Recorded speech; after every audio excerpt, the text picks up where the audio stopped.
Hi folks, welcome to the show IPL umpires. 17 வருஷமாக கப்பே ஜெயிக்காத ரெண்டு டீமுக்கு ரெண்டாவது match. DC versus Kings 11 Punjab. என்ன நடந்துச்சு மேட்ச்சில் வாங்க பார்ப்போம் ஷோக்குள்ளே.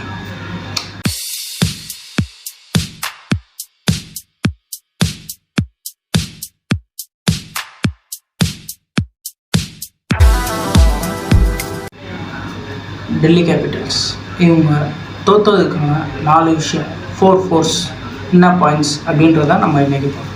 அதாவது டெல்லி கேபிட்டல்ஸ் முதல் விஷயம் அவங்க தோற்றதுக்கான முதல் காரணம் ஆங்கர் ரோல் யாருமே ப்ளே பண்ணல. யாருக்கு என்ன தீங்கு செய்தோம், நமக்கு மட்டும் ஏன் இப்படி எல்லாம் நடக்கிறது? அதாவது ரெண்டாவது இன்னிங்ஸில் பார்த்தீங்கன்னா கிங்ஸ் 11 பஞ்சாப்க்கு சாம் கரன் சூப்பராக ஆங்கர் ரோல் பண்ணி கொடுத்ததுனால அவங்களால ஈஸியாக அந்த டார்கெட்டை அச்சீவ் பண்ண முடிஞ்சு. அந்த ஆங்கர் ரோல் டெல்லி கேபிட்டல்ஸில் டோட்டலாகவே மிஸ்ஸிங். யாருமே அதை பண்ணல. கடமைக்கு பண்ணுறதுக்கும் கடமையை பண்ணுறதுக்கும் ஒரு வித்தியாசம் இருக்குல்ல, அது மாதிரி கடமைக்கு பண்ணிட்டு போயிட்டாங்க. அதனால் இன்றைக்கி டெல்லி கேபிட்டல்ஸ் தோற்றுட்டாங்க. அதே மாதிரி அவங்ககிட்ட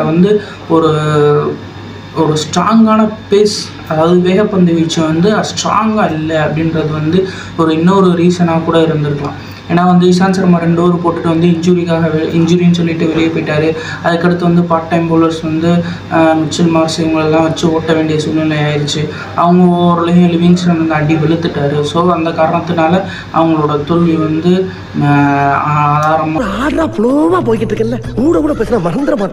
மஞ்சிச்சு. அதே போல் அவங்க 20 ஓவரில் தொடர்ந்து விக்கெட் விழுந்துகிட்டே இருந்துருச்சு. ஆக்சுவலாக அந்த 111 ரனில் 2 விக்கெட் விழுந்துச்சு. அப்புறம் ஒரு விக்கெட், அடுத்து ஒரு விக்கெட், அடுத்து ஒரு விக்கெட் அப்படின்னு சொல்லிட்டு ஒரு கண்டினியூஸாக விக்கெட் விழுந்துகிட்டே இருந்துச்சு.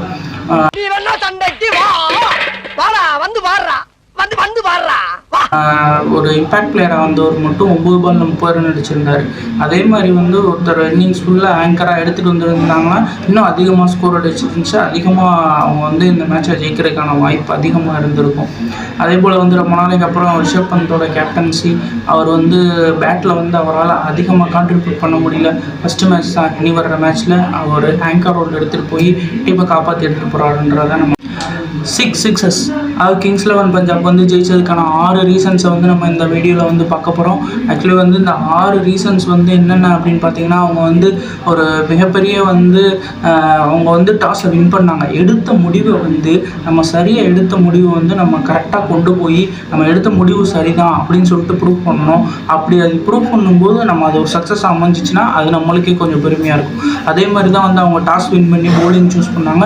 போலிங் சூஸ் பண்ணி கண்டினியூஸாக அவங்க விக்கெட்ஸ் எடுத்தாங்க. கண்டினியூஸாக அக்ஷர் பட்டேல் நல்லா ஒரு 2 விக்கெட்டு, அதே மாதிரி ஹர்தீப் சிங் ஒரு 2 விக்கெட்டு, அதே மாதிரி கன்சிஸ்டண்ட்டாக எல்லாருமே ஒரு விக்கெட், ராகுல் சகர் ஒரு விக்கெட்டு, எல்லாருமே அவங்க பங்களிப்பை விக்கெட்டை கரெக்டாக கொடுத்துருந்தாங்க. அதே மாதிரி விக்கெட்ஸ் அவங்க கரெக்டாக எடுத்திருந்தாங்க. அதனால அவங்க ஜெயிச்சதுக்கான முதல் காரணம். அடுத்து ஆங்கர் ரோல் ப்ளே பண்ண சாம் கரன், அவர் 65 ரனுக்கு மேலே அடிச்சிருந்தார். அந்த இது பெரிய விஷயமா இருந்துச்சு. டீமுக்கு நல்ல பில்லர் ஆஃப் சப்போர்ட்டாக இருந்துச்சு. அது மாதிரி தனி ஆளாக நிற்கிறதுக்கும் ஒரு டீமாக நிற்கிறதுக்குமே ஒரு நல்ல ஒரு பலன் இருக்குது. அதே மாதிரி டீமாக எல்லாருமே இங்கே ஆடி கொடுத்ததுனால இங்கே கிங்ஸ் 11 பஞ்சாப் ஈஸியாக அந்த டார்கெட்டை அச்சீவ் பண்ணிட்டு போயிட்டாங்க. எல்லா பவுலர்ஸுமே விக்கெட் எடுத்திருந்தாங்க. எல்லா பேட்ஸ்மேன்ஸும் அவங்களோட பங்களிப்பை கொடுத்துருந்தாங்க. அதே மாதிரி நீட்டாக அவங்களால ஆடி கரெக்டாக ஜெயிக்க முடிஞ்சிச்சு. அது மாதிரி அவங்கக்கிட்ட நல்ல ஃபாஸ்ட் பவுலர்ஸ் இருந்தாங்க, நல்ல ஸ்பின்னர்ஸ் இருந்தாங்க. யாருமே ஆக்சுவலி எக்கனாமிக் 10-12 தாண்டவே இல்லை. ஒரே ஒரு சாம் கரன் மட்டும் ஒரு ஓவர் போட்டு 10 ரன் கொடுத்துருந்தாரு. இன்னொரு பவுலர் 11 ரன், ஹர்ஷர் பட்டேல் அவர் 11 ரன்னுக்கு மேலே கொடுத்துருந்தார் எக்கனாமி ரேட் ஸோ இந்த மாதிரியான காரணங்கள்னால அவங்க எடுத்த முடிவில் பவுலிங் கரெக்டாக போட்டு அந்த சாம் கரன் நல்ல ஆங்கரிங் ரோல் பண்ணி கொடுத்ததுனால இன்றைக்கி கிங்ஸ் 11 பஞ்சாப் பெட்டராக டிசர்வ் பண்ணியிருக்காங்க அப்படின்னு சொல்லலாம். எப்போவுமே பெட்டர் டீம் டிசர்வ் பண்ணுவாங்க. எல்லாருமே நல்லா விளாடுவாங்க, ஆனால் பெட்டராக விளாடுறவங்க அன்றைக்கி விக்ட்ரி எடுத்துகிட்டு போவாங்க. அதே மாதிரி கிங்ஸ் 11 பஞ்சாப் அவங்களோட பர்ஃபெக்டாக பண்ணனால கண்டிப்பாக இந்த விக்கெட்டை இந்த மேட்சை வின் பண்ணியிருக்காங்க. ஆக்சுவலி இந்த டிசி வர்சஸ் கிங்ஸ் 11 பஞ்சாப் மேட்ச்சில் வந்து ஒரு கருப்பு ஆடை கண்டுபிடிச்சிட்டேன். சுஷாந்த் சிங் அவர் வந்து அந்த சுஷாந்த் சிங் வந்து இந்த மேட்சோட கருப்பு ஆடு, பிளாக் ஷீப். ஆக்சுவலி வந்து அவர் வந்து ஒரு கேட்சு ஒரு ரன் அவுட் மட்டும் தான் எடுத்திருந்தார். அவரோட ஒரு ஓவரும் போடலை, எதுவுமே பண்ணலை. ஆக்சுவலி அவர் வந்த ஒரே பாலில் டக் அவுட் ஆகிட்டார். ஸோ அதனால் இந்த மேட்ச்சில் வந்து சுஷாந்த் சிங் வந்து ஒரு கருப்பு ஆடு எதுவுமே பண்ணாமல் கம்மியாக பண்ணி அவர் வந்து இந்த வெற்றியை ருசிச்சிட்டார். அதனால வந்து இந்த பிளாக் ஷிப், அந்த கருப்பு ஆடு அப்படின்றது வந்து சுஷாந்த் சிங்க்கு போய் சேருது. Black sheep of the match.